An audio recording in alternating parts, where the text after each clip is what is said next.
munaasabad ballaadhan oo lagu shaacinayay 3 musharax oo isugu jira golaha wakiilada iyo deegaanka degmada Ceerigaabo ayaa lagu qabtay hoolka Rirsi kaas oo bulshadii iyo taageerayaashii munaasabadaasi ka soo qayb galay ay dhoobnaayeen barxadda iyo gudaha hoolkaasi kadib markii uu qaadi waayay waxaana musharaxiintaasi kamid ahaa maayirka degmada Ceerigaabo Ismaaciil Xaaji Nuur oo mar kale u sharaxan xilkaasi iyo Muuse Maxamed Saalax oo isna u sharaxan golaha deegaanka degmada Ceerigaabo halka Mubaarak Muuse Ismaaciil u sharaxan yahay golaha wakiilada gobolka Sanaag xisbiga wadani waxaana munaasabadaasi ka soo qayb galay madax dhaqameed odayaal waxgarad cuqaal haween iyo taageerayaal tiro badan ugu horeyna waxa halkaasi ka hadlay qaar kamid ah cuqaashi iyo madax dhaqameedkii musharaxiintaasi soo xulay oo sheegay inay saddexdaasi musharax ay soo kala reebeen oo ka fursan waayeen ay meesha isugu yimaadeen oo tiradooda iyo tayadooda u jeedaan ayaan u mahad celinayaa xafladda maayirkii hore iyo labada dhina weesha aragtaan wujuuhdooda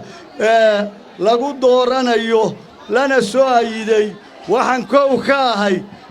caaqilka ugu horeeya ee soo doortay ee u gartay arrintaa in saddexdaa nin xafladooda maanta la qabto laguna taageero waxaanu doorannay oo soo xulanay musharaxiintan aragtaan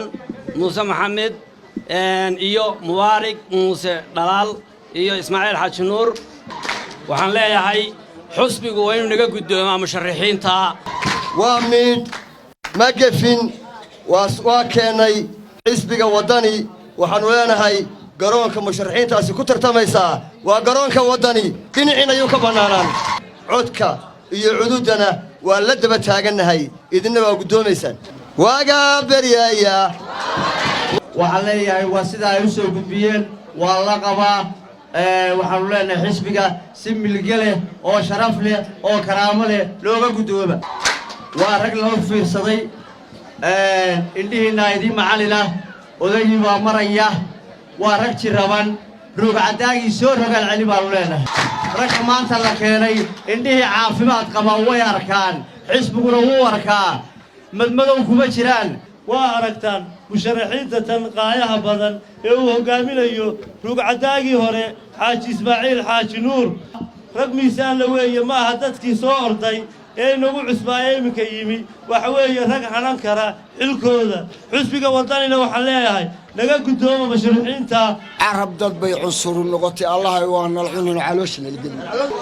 ninkii geel jiraana wuxuu yiri ninku xada iyo xarash mooyee xilaa lagu furay ilaan xara kale xidigooda iyo xiis laga awra aanu eegnay aragnay isla rogrognay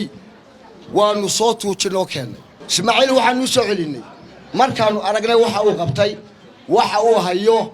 nabadda iyo horumarka degmada waanu ku soo xulay madaxda aanu halka keenay waanu soo xulay waxaanu leenahay naga gudooma dagaal waa galin dambe sidana u soo sharafteen maanta u timaadeen madashan u soo buuxiseen maalinta cod bixinta ayaa la rabaa inaa sidan iyo si ka sii wanaagsan aydin u timaadaan una codkana u dhiibtaan waxba afku ma qabto nin walba dhadhankiisa waa la yaqaan iyo wuxuu qabtay iyo wuxuu taroba maantana annagaa soo xulay annagaa maayirka ka maarmu weynay halkii uu ka qabtay baanu ogeyn boorkuu ka qaaday baanu ogeyn maantana waxaanu leenahay sidaasoo miidhan ilaa waqtigiisa sidaasoo miidhan baanu leenahay xilka laydiin saaray laydiin keenay halkaa ilaahay idinku guuleeyo miisaanleba lagu sharaxay maayirkii hore muruqiyo codkana siiya waa mudahneeniye madaxweyne gudu qalmal isma maanco meel isaga yaale digtaada iyo bidixda quraa ku markhaatiyaye mudanow Ismaaciil ninkii magawaabada tiimka uu hogaaminayo maayirka magaalada Ceerigaabo degmada Ceerigaabo Ismaaciil Xaaji Nuur Faarax ayaanu soo dhaweynaynaa waxaan idin sheegayaa Ismaaciil Xaaji Nuur waa tiirka nabadda gobolka Sanaag ninkii wax kale sheegayo sheeg waa tiirka nabadda gobolka Sanaag aniga oo eegaya danta reerkayaga danta xisbiga danta maxay ahayd inay bulshaweynta baxweynta aan ka soo jeedo iyo dadka aan codka ka sugayay aniga oo eegaya waxaan anigu u tanaasulay Mubaarak Muuse Ismaaciil oo u taagan golaha baarlamaanka waxaan leeyahay in adeer soo dhawow hiil iyo hooba waan kula garab taaganahay idinka iyo inta kale ee sharaxan ee maanta halka isugu timiba maadaama ay yihiin dhiigayga iyo dheecaankaygii إسماعيل هذا لو هبا إله كسي عداه كما ريحو علنكو كما دعو إلي عورا جرته عدلقاها قبودو أبكي إسماعيل قولاي سته قركي أبكي maalintuu xilka qabtay Ismaaciil aynu markii saddexaad dooranayno sida ay ahayd wadada ceergaabo ama jidka ceergaabo ama suuqa ceergaabo ma lana mari kari jiray suuqa maydka la sida iska daa wax kale oo maantana wada laami ma tahay sakadan laami ahayn miyay jirtaa inta horumar gobolka ka dilaacday ma muran baa ku jira in Ismaaciil qabtay maal iyo muruq iyo nafba inaanaan beel sheegin aynu la barbar taagnaano si horumarka hore inoogu dhaqaaqo maayar baan kula joognaa waan ku taageeraynaa codka waan ku siinaynaa sidaasaan ugu hambalyeelaynaa waxaanu aaminsanahay haddaannu nahay reer ceergaabo in maayarkaasi uu yahay maayarka keliya ee isku kaaya hayn kara qofka keliya ee gobolka isku hayn kara inuu yahay maayarka ah ayaannu qiraynaa in Xaaji Nuur inuu yahay waxaannu jecel lahay inaanay cid kale halkaa soo gelin ee aanu taageero isaga ninkii dullaba dadkiisa hagee muxuu dugduglu dabiibi karaa ninkii deeqla dadkiisa hantee muxuu dacaslu dabooli karaa ninkii diinla dalkiisa dhisee muxuu duruflu daryeeli karaa yey daacado dantiisa horo dadkiisa hago daweeye bukaanka dareema dhibkooda dushiisa ku qaaday dadkaygu raabaane u doora deegaanka Ismaaciil daweeye waxaanu markhaati ka nahay beesha keentay xildhibaanadan inay keentay xildhibaano ay soo tuujisay xildhibaano ay soo shaybartay xildhibaano ay ku soo aad iyo aad u soo xushay xildhibaano ay muddo badan doonayso baadhaysay inay soo xushay baanu markhaati ka nahay Ismaaciil Xaaji Nuur isagoo badan buu ka shaqeeyay degmada qolada hay'adaha shaqada ka doorta waxay yiraahdaan qofku waa inuu leeyahay khibrad shaqo oo ka badan 10 sano oo booska uu hayay ah sidaa awgeed waqti dheer buu ka halkan hayay sidaa awgeed cid uga khibrad badan maanta booska aan wax isleeyahay ma jirto waxa ii muuqday magaaladii oo wada laami ah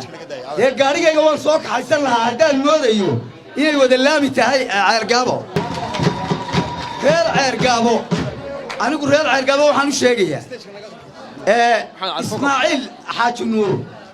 ku soo celiya maayarnimada oo sheegaya halkan ka qiraya inaad maayarka doorataan gobolka Sanaag isaga isku hayn kara isaga isu celin kara waa nin weyn nin baahan maaha maanta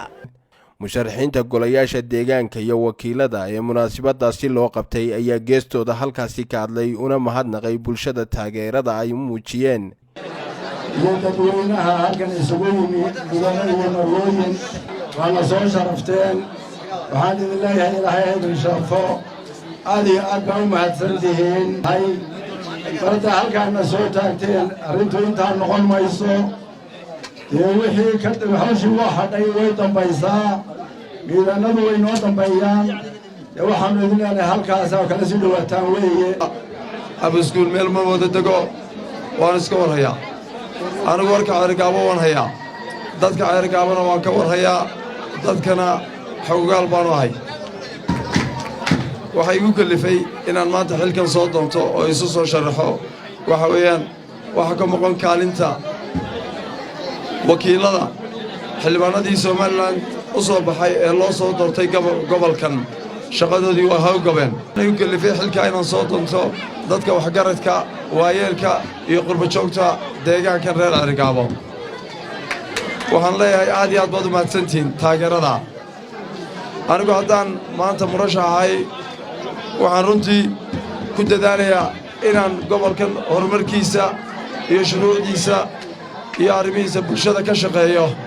oo aan runtii xidhiidh toosa la yeesho waxaan ku ballanqaadayaa inaan degmada ka warhayo oo aan ku soo noqnoqdo oo aanan ka maqnaan waxaan ku ballanqaadayaa inaan magaalada xafiis ka furto inaad codkana siisaan oo maalinta doorashada inaad soo baxdaan oo codkiina dhiibataan waxaan u mahadnaqayaa dhammaan dadka reer ceergaabo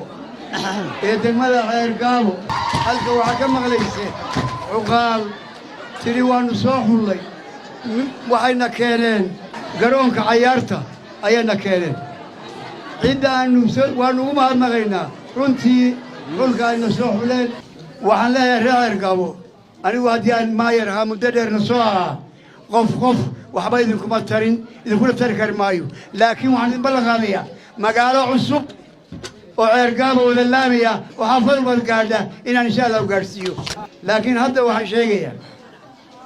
intaan electionku dhicin waxaa noo diyaara 1,200 foosto oo daamre ninkii arkay waa arkay waxaannu ka keennay eeraan waxaannu keennay macadaadkii oon waxba ka maqnayn ilaa iyo booyaddii daamurka oo u dambaysay ilaa wiigganna waxaa imanaysaa booyaddii khashinka qaadaysay waxaan idiin ballan qaadaynaa intaan doorashadu iman inaannu bilowno insha allahuna aanu ku rajo weynahay inay dhammaadaan istaannu wadanaana waa 2 kilomitir ama waa 3 ninkii inoo keenay wiiggan u imanayaa waxaannu u qorray 150 insha allahu tacaala waa helaynaa waxay yidhaahdeen musharaxiinta aanu wadnaa biyo jaban iyo bay keenayaan layr jaban waxaa ka keenay magaaladanay ka warhayn biyii waa jabinnay layrkiina waa jabin laakiin ninku markuu wax sheegayo waa inuu ka warhayaa magaalooyinka iyo magaaladu ka dhashayba sheegin wuxuu soo qabtay waxaan idin leeyahay nin walba baag garoonkiisa dib u doona gabagabadiina waxaa halkaasi ka hadlayay guddoomiyaha golaha dhexe ee xisbiga waddani cismaan afgaaba waxaa kaloo aan si gaara ugu mahadnaqayaa cuqaasha salaadiinta iyo waxgaradka soo xulay musharaxiintan uu hoggaaminayo golaha deegaanka maayarkii hore ismaaciil xaaji nuur mar haddaa soo xusheen oo aad raggii kawaanka soo taagteen waxaa idiin yaallaa sidii aad u xoojin lahaydeen ee u dabageli lahaydeen ee hawshooda mig iyo miisaan ugu samayn lahaydeen baa idiin taallaa xisbiguna uu idinla barbar taagan yahay wax kasta oo uu awoodo kadib markii ay soo dhammaatay munaasabadaasi waxaa 3 musharax dhinaca magaalada ceergaabo u soo gelbiyey taageerayaashii iyo dadweynihii kale ee munaasabadooda ka soo qayb galay cabdiraxmaan ilsar saab TV ceergaabo.